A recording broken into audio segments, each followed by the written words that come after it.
Date था 14 जून 2006। एक space satellite जिसका नाम था नील गैरल्स स्विफ्ट ऑब्जर्वेटरी, इसने दूर स्पेस में एक एस्ट्रोनॉमिकल इवेंट को कैप्चर किया जिसका नाम रखा गया GRB 060614। कुछ साइंटिस्ट्स की माने तो ये एक व्हाइट होल था।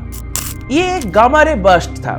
गामा रे बर्स्ट एक बहुत बड़ा एनर्जेटिक एक्सप्लोजन होती है जिसको बहुत बार दूर स्पेस में ऑब्जर्व की जाती हैं। यूजुअली ऐसे इवेंट्स तब होते हैं जब एक ब्लैक होल किसी स्टार को निगल जाता है, पर इस बार कुछ अलग था। जिस पोजीशन पर गामा रे बर्स्ट देखा गया वहां पर कोई स्टार मौजूद ही नहीं था। स्टार होने का वहां पर कोई सबूत मिला ही नहीं। साथ ही साथ generally gamma ray burst 30 second से भी कम समय का होता है, पर इस बार जो गामा रे बर्स्ट ऑब्जर्व किया गया ये 102 सेकंड तक चला था। तो क्या था ये? कुछ साइंटिस्ट्स की माने तो ये था एक व्हाइट होल, पर निराशाजनक बात यही है कि टेक्नोलॉजी की कमी के चलते हम इस इवेंट को प्रॉपर्ली स्टडी नहीं कर पाए और इसके बाद से ऐसा कोई इवेंट दोबारा नहीं देखा गया। कुछ साइंटिस्ट्स व्हाइट होल की एग्जिस्टेंस में बिलीव रखते हैं। उनकी माने तो व्हाइट होल पॉसिबल हो सकती है, पर कुछ साइंटिस्ट ऐसे भी हैं जिनका यह कहना है कि व्हाइट होल पॉसिबल ही नहीं है क्योंकि ये थर्मोडायनामिक्स की सेकंड रूल को वायलेट करता है। थर्मोडायनामिक्स की सेकंड रूल ये कहता है कि किसी भी सिस्टम की एंट्रोपी कभी रिड्यूस नहीं हो सकता। एग्जाम्पल के लिए मान लो एक ग्लास है और इसको मैं एंट्रोपी मान लेता हूं। अगर ये ग्लास हाथ से गिरकर टूट जाए तो यहाँ पर एंट्रोपी इंक्रीज हो रही है। अब फिर से उस ग्लास को जोड़ के पहले जैसा बनाना क्या पॉसिबल है? ऑब्वियसली पॉसिबल नहीं है। तो जो चीज एक बार खत्म हो गया वो हमेशा के लिए खत्म हो गया, उसको वापस से पहले जैसा बनाना पॉसिबल नहीं होगा। बेसिकली एंट्रोपी रिवर्स में काम नहीं करता है। पर यह बात भी सच है, दुनिया में हर चीज की इक्वल एंड ऑपोजिट मौजूद है। अगर ब्लैक होल पॉसिबल हो सकती है तो व्हाइट होल भी पॉसिबल जरूर होगा। ऐसा मैं नहीं कह रहा। स्टीफन हॉकिंग्स अपने थ्योरी ऑफ एवरीथिंग बुक में ये मेंशन की थी, everything exist with its equal and opposite, और ये बात सच भी है। अगर हम पृथ्वी पर ही देखें तो पृथ्वी पर मेल्स है, फीमेल्स है, गर्म है और ठंडा है, और यूनिवर्स में मैटर्स है जैसे, वैसे एंटी मैटर्स भी मौजूद है। जैसे ब्लैक होल्स सब कुछ अपने अंदर खींच लेता है, सब कुछ और निगल जाता है, व्हाइट होल्स वैसे ही सभी चीजें अपने अंदर से बाहर निकल देता है। फिजिसिस्ट्स की माने तो व्हाइट होल्स और कुछ नहीं, ब्लैक होल्स का ही टाइम रिवर्सल है। जैसे ब्लैक होल की इवेंट होराइजन के बाद कुछ भी ब्लैक होल से बाहर नहीं जा सकता, सब कुछ ब्लैक होल के अंदर ही जाता है, व्हाइट होल की इवेंट होराइजन के बाद व्हाइट होल में कुछ भी नहीं जा पाएगा, सब कुछ व्हाइट होल से बाहर जाएगा। बेसिकली ब्लैक होल की इवेंट होराइजन है पॉइंट ऑफ नो रिटर्न और व्हाइट होल की इवेंट होराइजन है पॉइंट ऑफ नो एडमिशन। और ये बात लाइट के लिए भी ट्रू है। ब्लैक होल्स फोटॉन्स को भी अपने अंदर ट्रैप कर सकता है और व्हाइट होल से फोटॉन्स बाहर निकलता है, इसीलिए व्हाइट होल्स व्हाइट कलर का होता है क्योंकि वहां से ह्यूज अमाउंट ऑफ लाइट बाहर निकल रही है। अब इस वीडियो को देखो। ब्लैक होल उसके आसपास रोटेट करते हुए चीजों को, मैटर्स को निगल रहा है।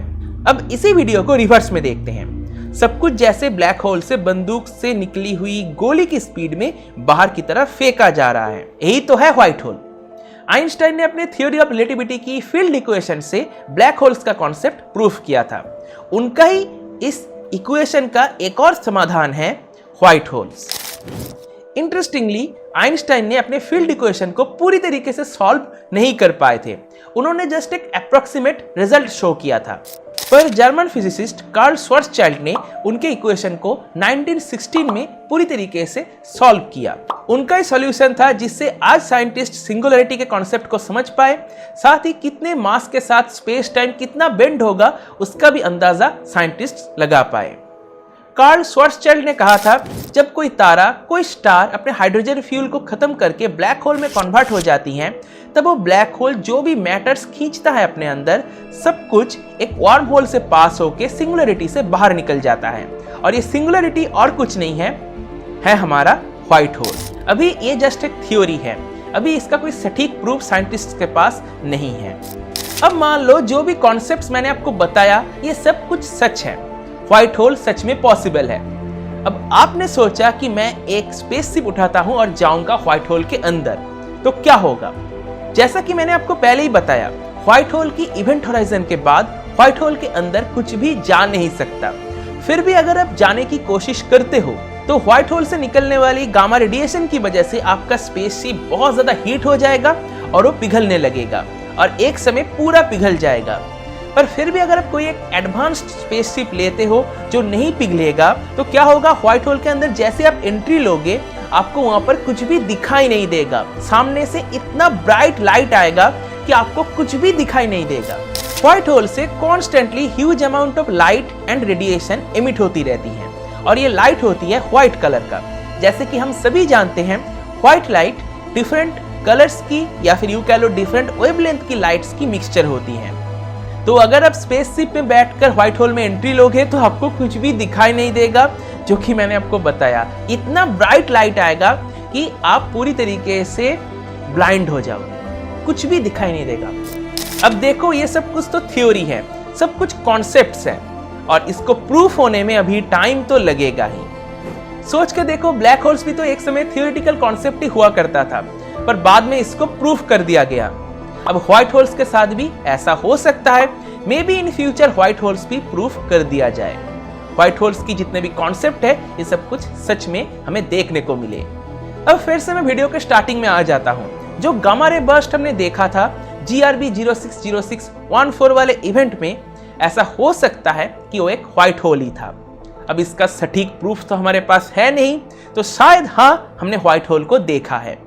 तो इसी के साथ दोस्तों आज की इस वीडियो को मैं यहीं पे समाप्त करता हूं। मुझे उम्मीद है आपको वीडियो कहीं पसंद आया होगा। अगर आपको वीडियो पसंद आया है, आपको कुछ सीखने को मिला है, तो इस वीडियो को जरूर लाइक कर दो, अपने दोस्तों के साथ शेयर कर दो। अगर हमने चैनल को सब्सक्राइब नहीं किया जो सब्सक्राइब भी कर लो। सब्सक्राइब करने के साथ साथ नोटिफिकेशन बेल है उसको जरूर टैप कर दो। इससे क्या हो जाए, मैं कोई नया वीडियो अपलोड करूंगा तो नोटिफिकेशन मिल जाएगी। इसी के साथ दोस्तों आज की इस वीडियो को मैं यहीं पे समाप्त करता हूं। देने के लिए दोस्तों आपका बहुत बहुत धन्यवाद। Bye bye.